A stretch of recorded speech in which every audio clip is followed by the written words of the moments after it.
Welcome along everyone to another on-road podcast video. Today I want to talk to you about traction, a little bit about tyres and what they go through to give you the best out of your car.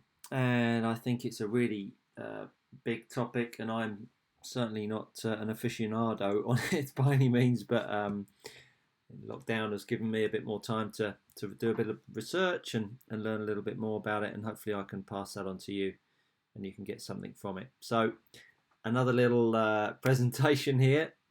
So the things that we're going to have a little chat about: fundamentals of tyre friction, what causes slip angle, and something I've talked about is the tyre's heartbeat. And this is something I've sort of come up with to hopefully give you a bit of a clearer understanding of what's going on with your tyre when you're racing. So let's crack on. Obviously, this is the track, and obviously our agenda is to get your car around this track in the best way possible in the quickest amount of time. And of course, this is why you need to know what's going on with your tyres every time you put your car down on the track. Now, this is particularly aimed at 12 scale because we use foam tyres, and there's a bit more versatility with a few variables that we use, but it really applies to all tyres when they're hitting the track. So if you're using buggy tyres, etc.,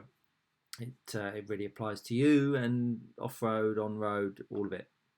So to simply appreciate what a tyre goes through to make your car go around bends is really quite important. And I think when you're running your car and you're looking at all of the other guys, guys that are faster than you, you always want to know how they're making it look so easy and improving their times consistently, and understanding how the track's evolving, how temperature has an impact on grip, is all part and parcel of you knowing how to appraise what you need to do with your car to go faster. And I think it's all too often misinterpreted when you're driving your car, how you then adjust it to make it go faster. I think there's a real misinterpretation of what's actually going on.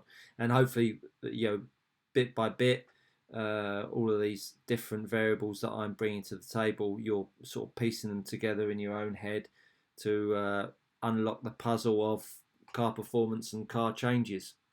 Because so often you'll go up to a good driver and you'll say, my car won't turn, or it understeers at high speed, or I've got no on power turning, and with a cat in headlights, or doe-eyed rabbit, you look at that better driver and you're hoping for some nugget of information. And in my experience, the amount of times that I've gone to a good driver and I've walked away with the real key to unlocking my car has been on one hand. That's no disrespect to them, because there are so many things that it could be that how are they supposed to know, because they don't know how your car's set up. So I think information, understanding is really important to make you improve your car racing. So this is the fundamentals of tyre friction. So we've got two types of friction. We've got static friction and dynamic friction, and this is a box on a flat bit of ground. You've got friction coming from the top and a friction coming from the side, and then when I lift the slope up, that box will stand or stay still all the time. The static friction can hold it on that slope, that there's enough weight going down on that box to stop it sliding down the slope. This will all become clear. Well, how's this going to affect my tyres? Let's learn in layers. Let's learn at a sort of a primal level before we start talking about tyres. Then when the slope rises up sufficiently for the box to slow down or to slide down the slope there, static friction ceases to exist and dynamic friction starts to take over. And so what we have is a little graph here that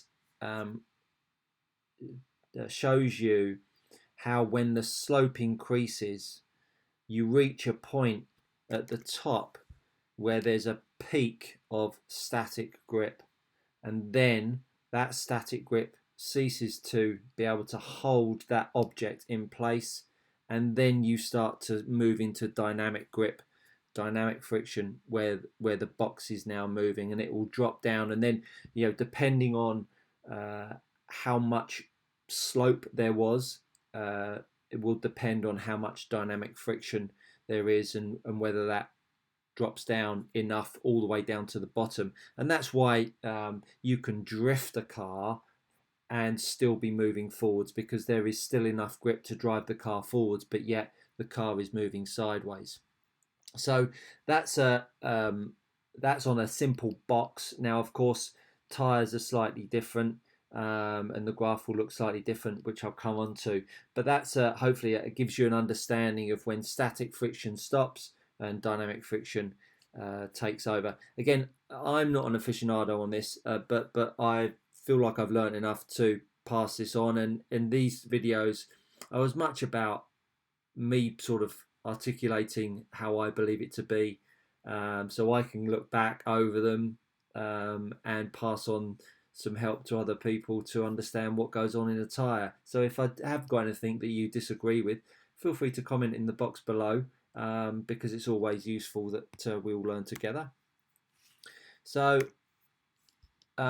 so that's the static friction. And now because of tyres and they are flexing, we have a thing called slip angle.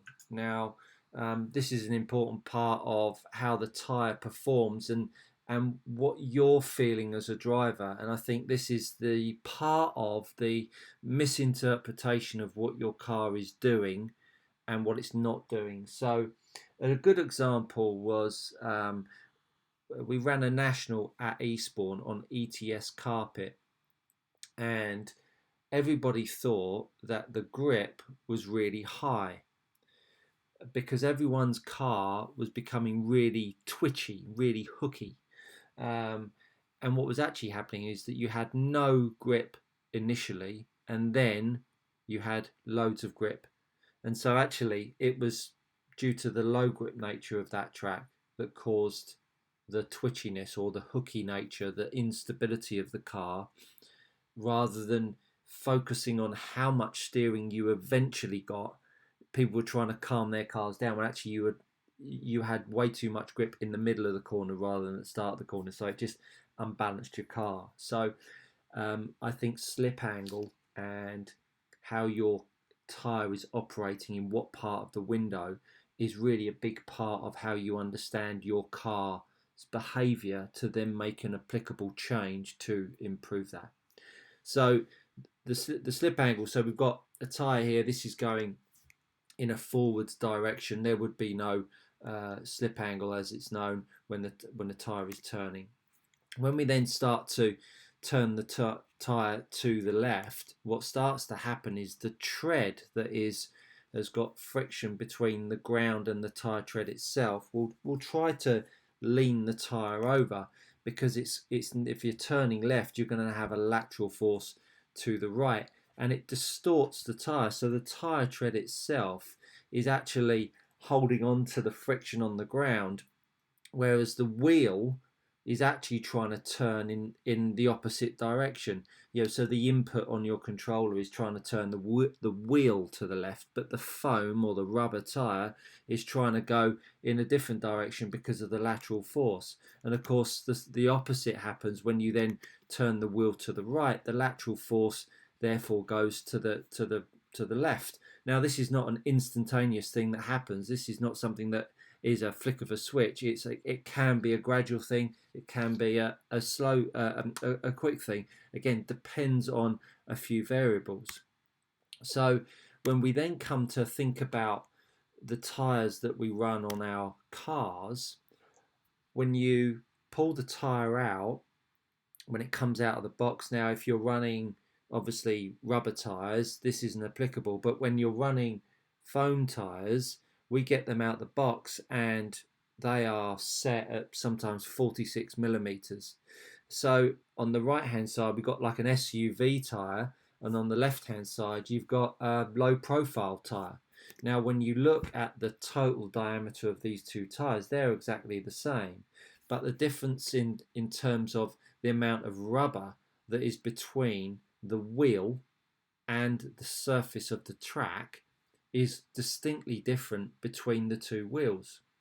And that's the equivalent to putting on your 46 millimeter tires onto the track compared to your 41.5 or your 40 millimeter tires. The slip angle is going to react to the amount of foam that is in between the wheel and the track and the traction. So if I then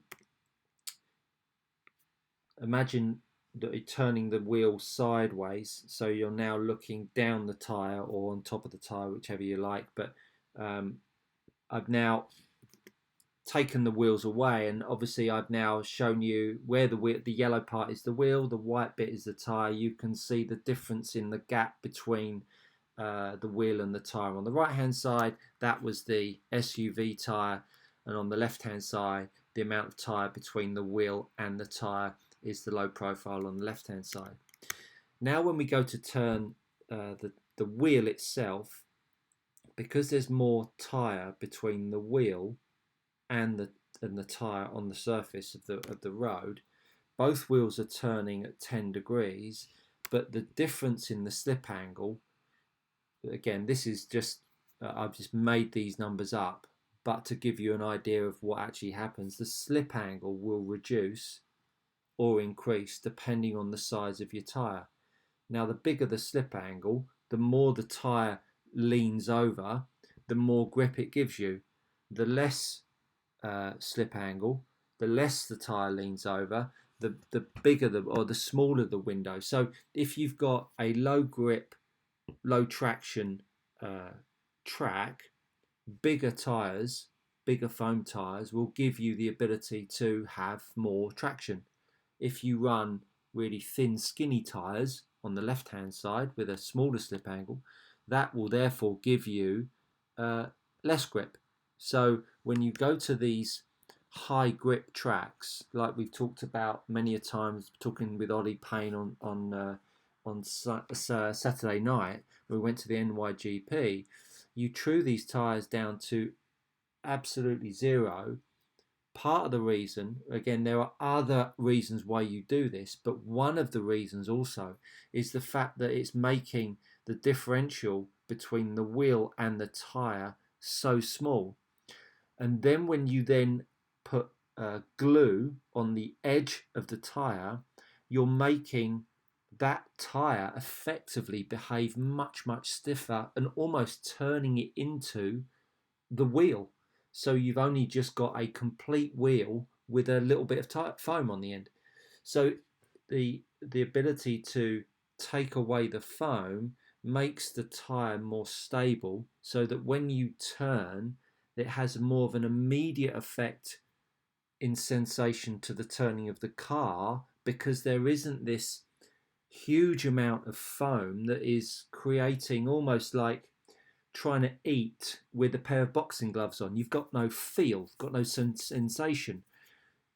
Effectively, a big fat tyre is making the car behave irregular because of the slip angle is going up as the lateral load is increasing and making it unstable. And that's why you'll get grip roll when you have bigger tyres, because when the tyre is much bigger and you turn, nothing happens. Then you put on more lock, then you load the tyre even more, the tyre leans over, and then all of a sudden you reach the car slowing down, the tyre leaning over, and then it catapults the car onto its roof. So fundamentally, grip roll is a huge component of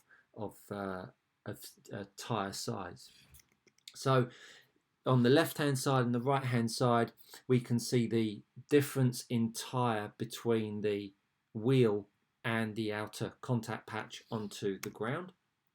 And that's why, you've got these contact tyres here, wheels on the screen. They are untrued out of the box, and you can see they're really quite fat. Now, if you're running your 12 scale at a national meeting, and then you get to Sunday afternoon where the grip's at its highest, you might start to see people running 39.8 on the front and 40.3 on the rear, really, really skinny tyres to give them the best possible chance to get the car responding as quickly as possible. So this is going back to the friction, the tyre friction graph that didn't take into account any flexion of the side wall of the tyre, because it was a box and it was either gripping or not gripping. Well, when you're dealing with tyres, it's not just an on and off switch, it's a gradual change. So the tyre profile, when it's going through these grip phases, looks a little bit more like this. So you go to the peak of the grip, you've got the static friction where the car is not sliding, and then all of a sudden, once it goes, the grip starts to disappear, the car then starts to slide, and that's where the dynamic friction and the grip starts to come in. And the lateral load, as the car's moving sideways or you're turning around a bend, as the lateral load is going up, you can see that tyre is going to behave differently. Now, what we're looking for here, and what's quite interesting, is that you can have the same amount of grip in static friction as you can in dynamic friction. So the car tyre is actually sliding on the right hand side white line, and the tyre isn't sliding on the left hand side. Now, the difference being is that when you're operating to the left of that white line, the car tyres are really quite cold, not a desirable place to be. And operating to the right of that white line, the tyres are actually getting really quite hot. Again, not a desirable place to be. So what we're looking for you to do is to really try and get the tyre to behave in this sector. So you can have static and dynamic friction. The tyre isn't slipping, the tyre is slipping, but it's actually giving you a really nice range of grip, and it's now feeling like the tyre is working with you. And so if, depending on where you want to hold your tyres, you might be a touring car guy. If you're getting too much slip, your tyres working too hard, they're getting hotter, and all of a sudden you're going to start to lose grip, and this dynamic friction will start to really drop off. If they're too cold, it's too much static friction, there's not enough grip on the tyre, and it's obviously not going to operate in that right window. So again, you're looking to make this tyre behave in the right portion. Now, this is the holy grail of trying to get your tyre to operate in the right way. This is for you to feel, appraise, look at other cars, see how they behave, and get insight into what tyre sizes people are running, what their additive might be, their times might be, because obviously different amount of additive time is going to make the tyre adhere to the track and the grip levels, and this is obviously going away from even what's going on with their car setup. This is just purely how the tyre is behaving. So there are a range of abilities all over the world, and of course the ability to move your car around the track will ultimately define whether you are Mr. TQ man and an A final guy or girl, or wooden spooner that we've all been, and that we all want to move away from. And I think it's important to appreciate that this is a set of bends here, and hopefully the one on the left hand side is more of the lines that you're looking to hold on to and aspire to drive, and the ones on the right hand side are the lines that you're trying to move away from. Now, just imagine you've got a top class driver sitting there in his pit table, he's having a little bit of a break, he's got a decent amount of time, and you wander over and say, I'm battling with my car, it's not gripping that great, or it seems to hook in the first bend on the screen here.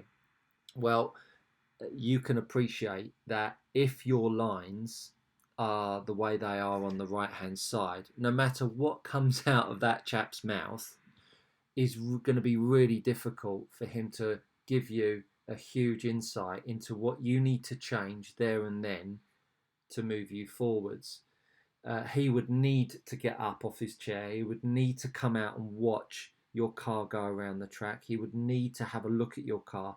He would need to do a lot of things before he could actually quantify what needs changing, whether it could be your technical, which is your car, or your physical, which is the driving side. So I think by all means go over and ask a specific question, i.e., what tyre size are you running? What's your additive time? What tyre compound are you running? What height is your rear wing? What ride height are you running? Those are the kind of questions that you need to ask a good driver, rather than, I don't seem to have enough rear end grip.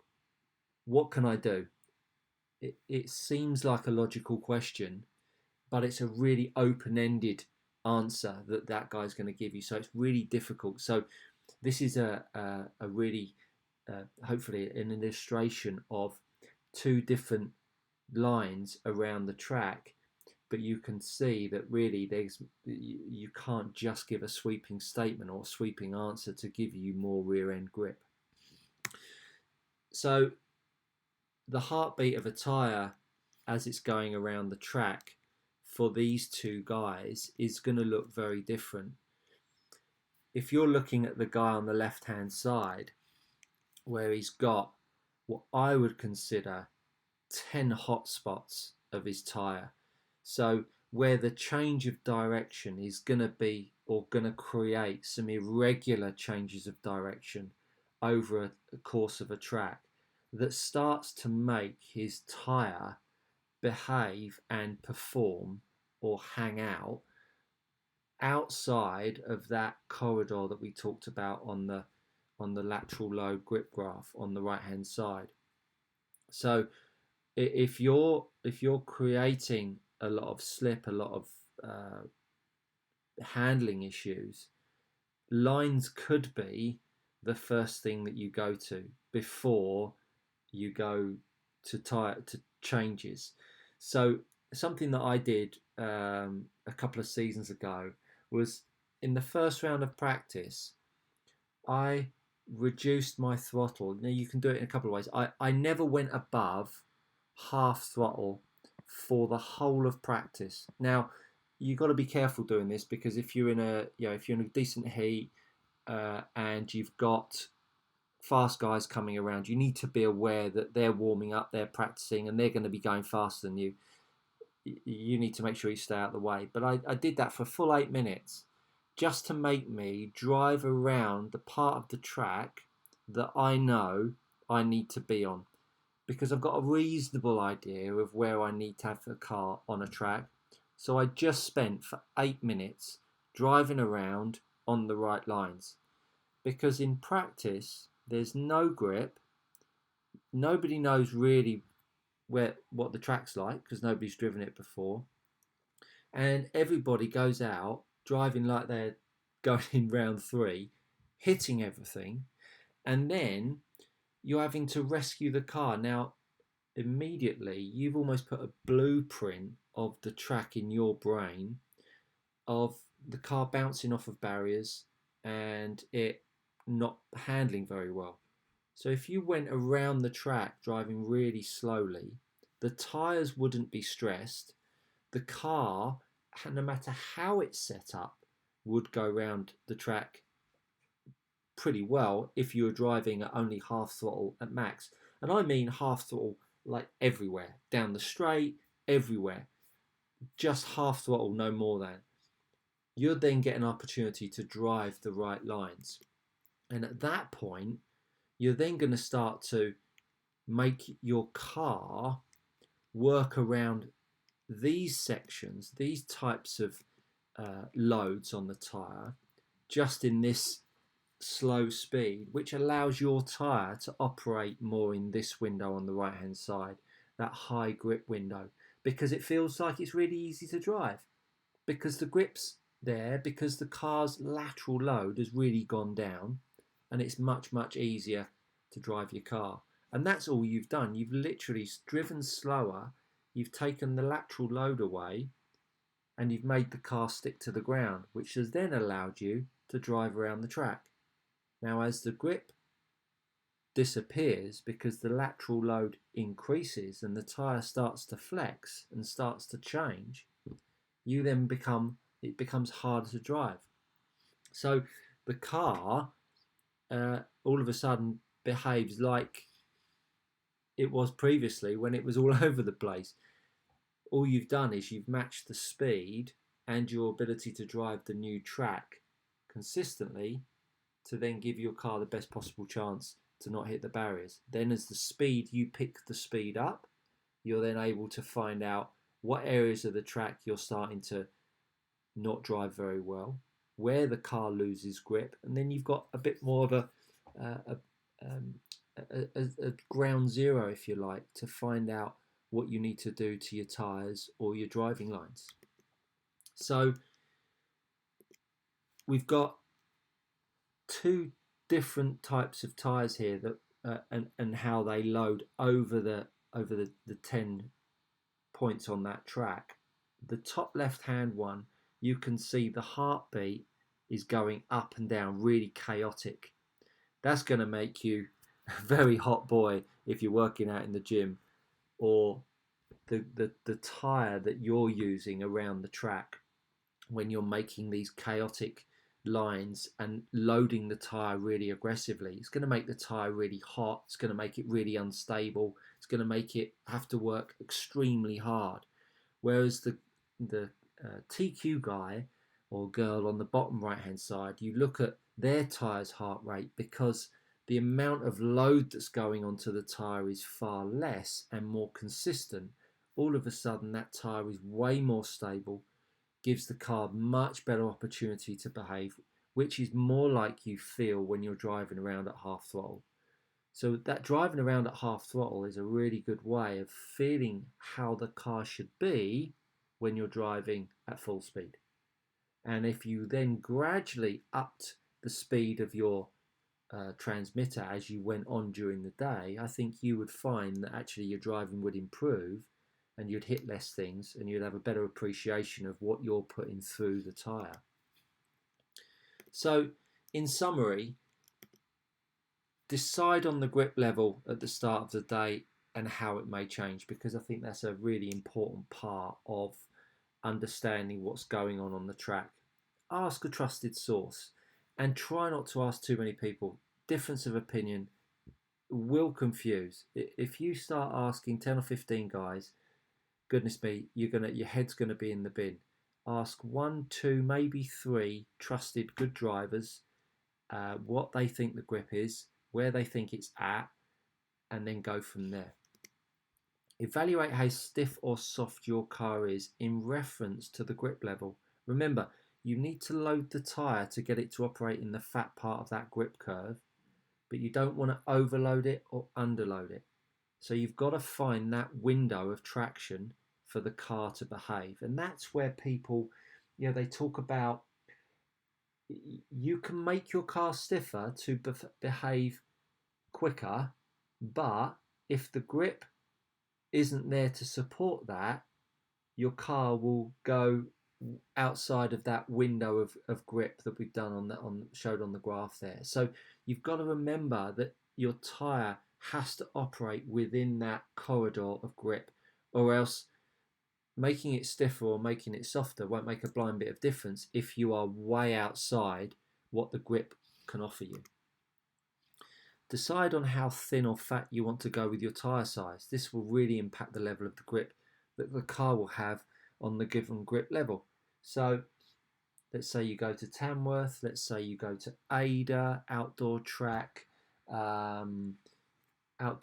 with your 8th scale indoor Tamworth where the carpet has been down for 3 months because of lockdown, you're not going to go there with thin, skinny tyres. You're going to go there with big tyres or bigger than normal, so that in the first few rounds, you're able to use the flex in the wall of the tyre to give the car a little bit more of a bigger slip angle that will allow you to not stress the tyre quite as much and make the car have a bit more grip. It'll make the car feel different, but it will give you more grip because of it. So understand that the tyre size is an important factor in giving you more or less grip. More or less grip roll. Grip roll is the devil's work. And then once you've got to that point, then you need to start to evaluate your lines into the bends, which are causing you the biggest problems. If you're going down the straight, and you can't get it turned into the sweeper, but yet on the infield, the car behaves really nicely. You need to isolate that bend. You've got to start to go through, well, am I approaching it at the right section of the track? Am I wide enough going into it? Have I got the right speed going into that bend?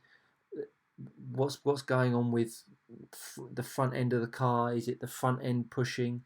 Is the rear end overloading the front end? There are many different reasons why that might be, but you want to start to look at the bends that are causing you the most problem and use yourself a head cam, because head cams, whilst you look a complete cock standing up on the rostrum, they give you huge insight into giving you a way of improving your driving. So I hope that's been of some use. If you like the video, make sure you share it and subscribe to the channel. I really appreciate your time, and thanks for watching, and I wish you all a good afternoon and look forward to seeing you all trackside sometime soon.